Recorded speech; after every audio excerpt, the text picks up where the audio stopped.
आज हिसार में आम आदमी पार्टी के जिला कार्यालय का उद्घाटन करने के लिए मैं यहाँ पर पहुँचा था और हमारे सभी वरिष्ठ साथी, हमारे लोकसभा के इंचार्ज, हमारे डिस्ट्रिक्ट इंचार्ज, सभी वरिष्ठ साथी यहाँ पर हमारे साथ मौजूद हैं। तमाम कार्यकर्ताओं ने मिलजुल करके हिसार में आम आदमी पार्टी के इस नए चैप्टर की शुरुआत की है। ये पार्टी जैसे जैसे पार्टी का विस्तार होता है वैसे वैसे पार्टी की इकाइयाँ डिस्ट्रिक्ट लेवल पर, ब्लॉक लेवल पर, गांव के लेवल पर ऑफिसेज खुलते जाते हैं और पार्टी का विस्तार होता जाता है। ये उस कड़ी में आज एक नया अध्याय हिसार आम आदमी पार्टी में जुड़ रहा है, जहां पर जिला कार्यालय खोल करके सभी कार्यकर्ताओं के बैठने की एक जगह हो गई है, कॉमन प्लेस हो गया है, जहां पर कार्यकर्ता मिलजुल सकते हैं, एक दूसरे से आगे की योजनाएं बना सकते हैं, पार्टी की रणनीतिक बैठकें हो सकती हैं। ये तमाम चीज़ें जो हैं ये पार्टी के विस्तार में बहुत काम आती हैं और आम आदमी पार्टी बहुत तेज़ी से हरियाणा के अंदर विस्तार कर रही है, ये उसकी पहचान है। सर, बीजेपी के लोग ये दावा करते हैं हम 10 की 10 सीटों पे जीतेंगे और सुशील गुप्ता जी कुरुक्षेत्र से लड़ रहे, क्या कहेंगे? देखिए, जब से इंडिया गठबंधन हुआ है तब से हरियाणा भारतीय जनता पार्टी के हाथ पैर फूल गए और ये इस बात की निशानी है कि 195 सीट शायद कल भारतीय जनता पार्टी ने घोषित की पूरे देश के अंदर, लेकिन हरियाणा में एक भी सीट की घोषणा करने की हिम्मत नहीं जुटा पाई भारतीय जनता पार्टी। इसीलिए शायद मोदी जी ये चाहते थे कि ये गठबंधन नहीं होना चाहिए किसी भी कीमत पे। सीबीआई, ईडी सबकी धमकियां दिलवाते थे कि आम आदमी पार्टी किसी भी तरह से इंडिया गठबंधन का हिस्सा नहीं बने, हरियाणा में गठबंधन नहीं हो। बार बार इसके लिए धमकियां भी दी जाती थी कि गठबंधन तोड़ो, गठबंधन तोड़ो। लेकिन अरविंद केजरीवाल जी ने देश को ध्यान में रखते हुए, पार्टी पॉलिटिक्स से ऊपर उठ करके, व्यक्तिगत स्वार्थ से ऊपर उठ करके, देश को ध्यान में रखते हुए इंडिया गठबंधन से जुड़ना तय किया और उसी का परिणाम है कि आज के दिन में इंडिया गठबंधन हरियाणा के अंदर एक मजबूत ताकत है। भारतीय जनता पार्टी को सोचना पड़ रहा है, रीथिंक करना पड़ रहा है अपने तमाम उम्मीदवारों पर, और वो एक भी उम्मीदवार घोषित करने की हिम्मत नहीं जुटा पाई भारतीय जनता पार्टी हरियाणा के अंदर।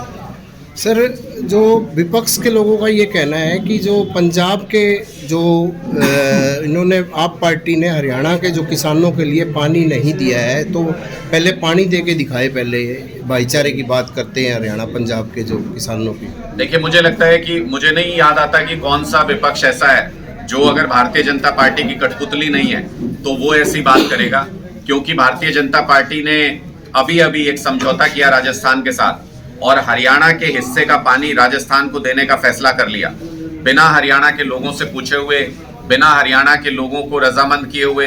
हरियाणा के जिस हिस्से में पानी की कमी है, जिसके लिए बार बार दो प्रदेशों के बीच में झगड़ा पैदा करने की भारतीय जनता पार्टी कोशिश करती रहती है, अगर हरियाणा के पास एक्स्ट्रा पानी था तो उस हिस्से को देने से पहले राजस्थान को क्यों दिया गया?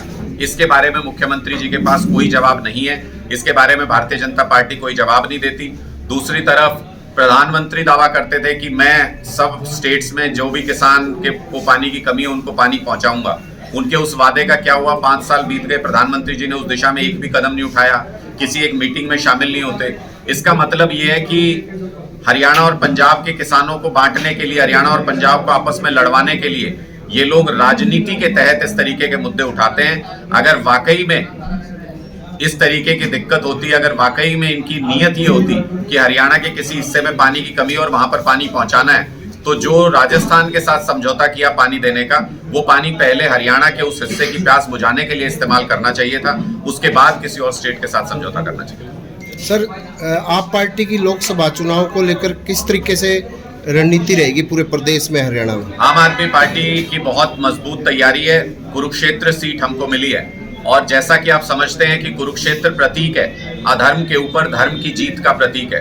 धर्म युद्ध में जीत की शुरुआत कुरुक्षेत्र से करेगी आम आदमी पार्टी और इंडिया गठबंधन 10 की 10 लोकसभा सीटें भारतीय जनता पार्टी को हरा करके जीतेगा, ऐसा हमको पूरा भरोसा है। और ये अब भारतीय जनता पार्टी में खौफ नजर भी आने लगा है। कुरुक्षेत्र सीट पर जहां से खुद भारतीय जनता पार्टी के अध्यक्ष सांसद हैं, उनकी हिम्मत नहीं हो पा रही कि दोबारा से अपने अध्यक्ष को भी घोषित कर दें वहां से उम्मीदवार के रूप में, इसलिए पहली लिस्ट में भारतीय जनता पार्टी हरियाणा की 10 की 10 सीटों पर कोई भी अनाउंसमेंट नहीं कर पाई।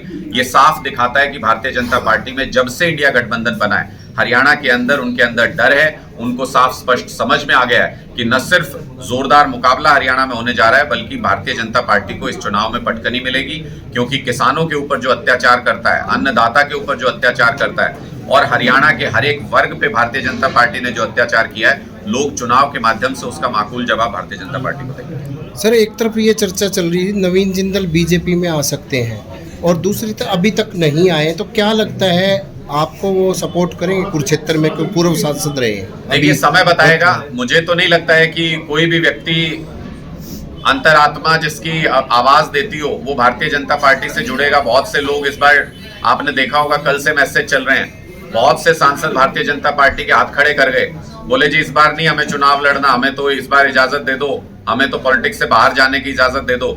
ये साफ दिखा रहा है कि भारतीय जनता पार्टी ने पिछले 5 साल में, पिछले 10 साल की अपनी सरकार में मोदी जी ने जो अत्याचार किए हैं लोगों के ऊपर, वो भारतीय जनता पार्टी के कार्यकर्ताओं और सांसदों को भी समझ में आ रहा है कि दोबारा उनका संसद पहुंचने का कोई कहीं दूर दूर तक अंदेशा नजर नहीं आता है। इसलिए लोग टिकट छोड़ छोड़ के भाग रहे हैं भारतीय जनता पार्टी की, और भारतीय जनता पार्टी भी बड़े पैमाने पर अपने सांसदों के टिकट बदल रही है।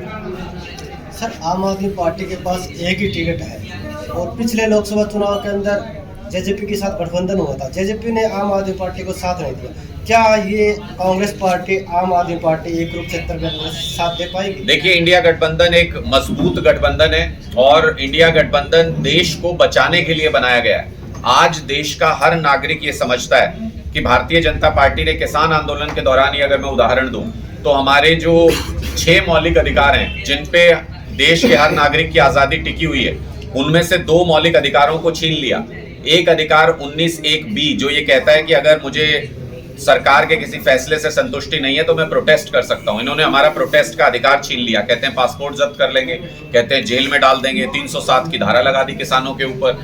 तो मुझे लगता है कि जो मौलिक अधिकार है वो जब छीना तो हमारी आजादी छीनने की कोशिश की। और दूसरा मौलिक अधिकार जो ये कहता है हम देश में कहीं भी आ जा सकते हैं, इन्होंने रास्ते बंद कर दिए, कीलें गाड़ दी, सीमेंट की दीवारें बना दी। तो ये हमारे मौलिक अधिकार छीन रहे हैं, मतलब हमारी आजादी छीन रहे हैं, मतलब हमारा संविधान छीन रहे हैं, मतलब हमारे संवैधानिक अधिकार छीन रहे हैं। पूरे देश में लोगों को ये बात समझ में आती है कि ये जो इंडिया गठबंधन बना है, पारस्परिक आपस में एक दूसरे के खिलाफ चुनाव लड़ती हैं कई पार्टियां, वो भी इस गठबंधन के अंदर एक हुई है। तो सिर्फ इसलिए एक हुई है क्योंकि देश के लोकतंत्र को, देश के संविधान को बचाना है। देश का संविधान बचेगा तभी चुनाव होंगे, तभी अच्छे और बुरे के बीच में से आप एक को चुन पाएंगे। लोगों को ये बात स्पष्ट समझ में आ रही है कि भारतीय जनता पार्टी को गया एक एक वोट तानाशाही की तरफ बढ़ता हुआ कदम होगा, और इंडिया गठबंधन को पड़ा हुआ एक एक वोट तानाशाही से देश को बचाने की तरफ एक एक कदम होगा, लोकतंत्र को और संविधान को बचाने की तरफ कदम होगा।